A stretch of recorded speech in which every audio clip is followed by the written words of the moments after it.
Good morning. We're still on 1.3. This is going to be part 2 where we are going to work on the perfect square trinomials. Okay, perfect square trinomials, they will look like this when we start with, and if we can see the pattern and identify our A and B, we can just put A and B into our template over here. So notice here, if I have a plus sign here, it's going to be a plus sign here. If I have a minus sign here, there'll be a minus sign here. Now, things you should look for here is my first term a perfect square? Is my last term a perfect square? And if they are, then we need to go check that middle term right in there to make sure it is the 2AB.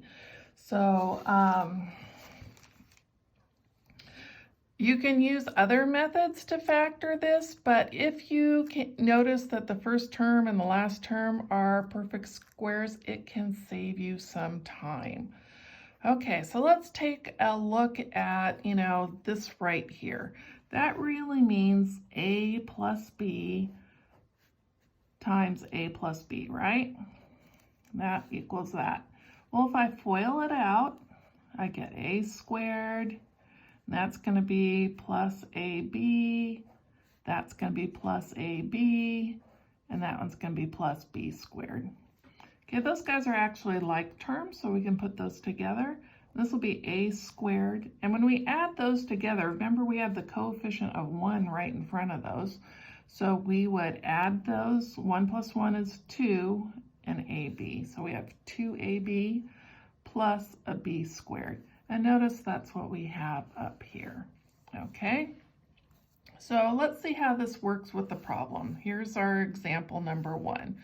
And make sure you got it in standard form, so descending powers. Do I have any greatest common factors? No. Okay, but I am noticing that 25 is on my perfect square list, and so is that 36. So this is a good candidate. I need to check it out. So I'm going to ask myself, what did I square to get this? So my A would be 5x. Then my B is what I squared to get this. So my B is 6. Well, we have to check that middle term to see if it's going to work out. So my middle term needs to be 2AB because that's what that is in my formula up there. So I have 2 times, well, my A we said was 5x, my B we said was 6. Okay, so I'm going to multiply all those together.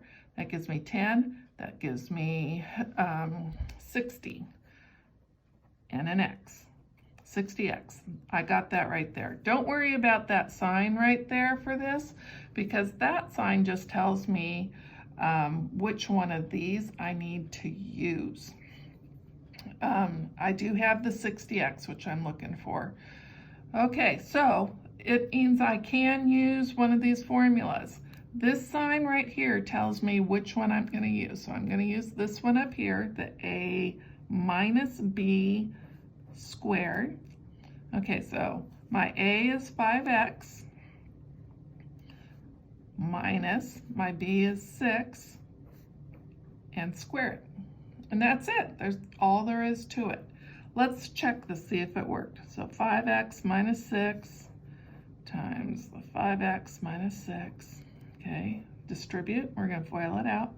25x squared minus 30x minus 30x plus 36. Those guys are like terms, so we're going to put those together. 25x squared minus 60x plus 36. Oh, look at, that's what we started with. So right here, if we can identify A and B, all that we have to do is put it into our template up there. Okay, here's another one. I'm looking at it. Oh, that's a perfect square. That one's a perfect square. They're both on my perfect square list here, so 9 and 49. So let's see if this one's going to work. My A is what I squared to get that, so it'll be a 3x. My b is what I squared to get this, so it'll be a 7. We have to check our middle term. It needs to be 2ab. So 2 times 3x times the 7. Okay, so that gives me 6 times 7 gives me a 42 and an x. All right, so this will work. I have my 42x right there. Now I'm going to use the formula that had the plus sign because of this. So the formula is going to be, what's it, a plus b squared. Okay, let's plug it in. I got a 3x there plus that 7 squared, and that's it. Okay. All right, looking at this next one, well, that's not a perfect square, and neither is this one, but as I'm looking through it, I'm thinking, hey, I got something in common here, so I can actually factor a 5 out of these guys, and I'll be left with a 4x squared plus 12x plus 9. Oh, now look at it. That's a perfect square, and that one's a perfect square, so this might work. My a would be a 2x, my b would be a 3, checking that middle term.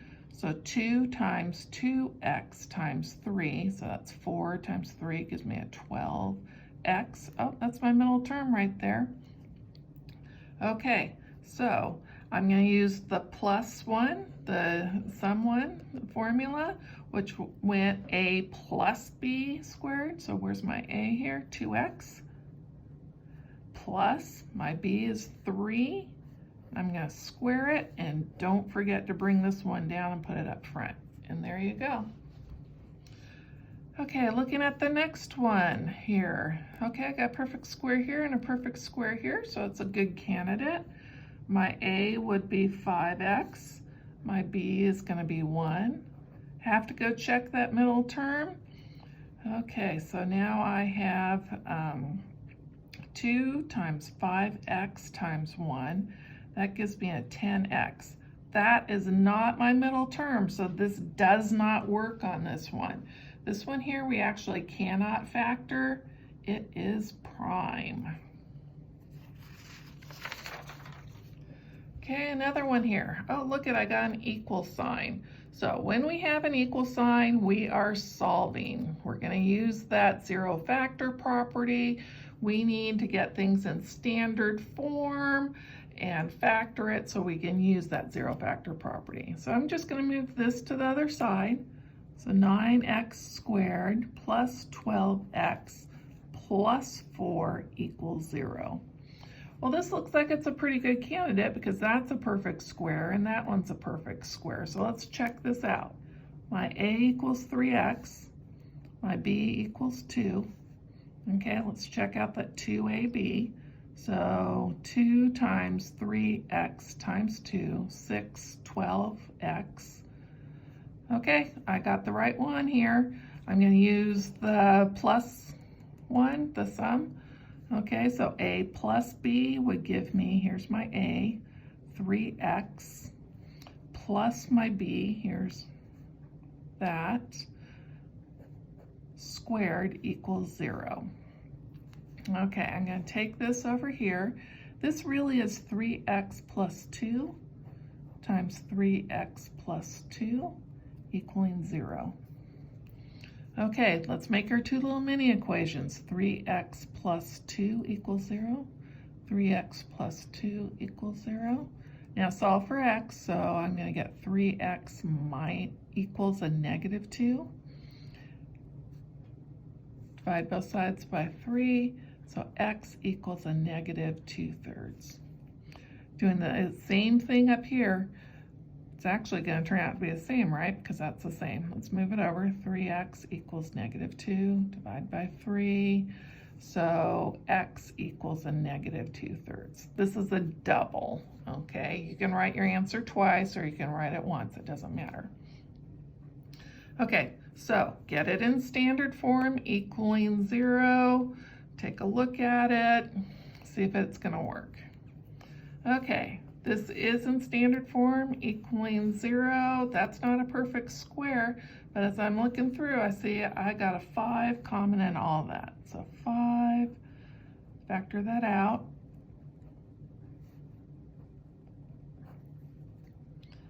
Now I could use, hey, I got a leading coefficient of 1 on this if I wanted to, but we're practicing this perfect square trinomial. So let's see if we can get it to work here. I got a 1, which is on my perfect square list, and a 9, it's on my perfect square list. So let's check it out. My A equals 1x, you could put that up there if you wanted. Your B equals 3. Okay, this needs to be that 2ab. So 2 times 1x times 3, that's 2, 6, and an x, 6x. Well, that's what I got, so this will work. So this is going to be 5 because I need to bring that down, right? And I'm going to use the sum one, so a plus b. This will be x plus 3 squared and equaling 0. Okay, so this really means 5 times x plus 3 times x plus 3 equals 0. Well, if I set that 5 to 0, that doesn't make sense because 5 wouldn't equal 0. Remember, we only have to set to 0 if it has a variable with it, and it doesn't, so we're good on that one.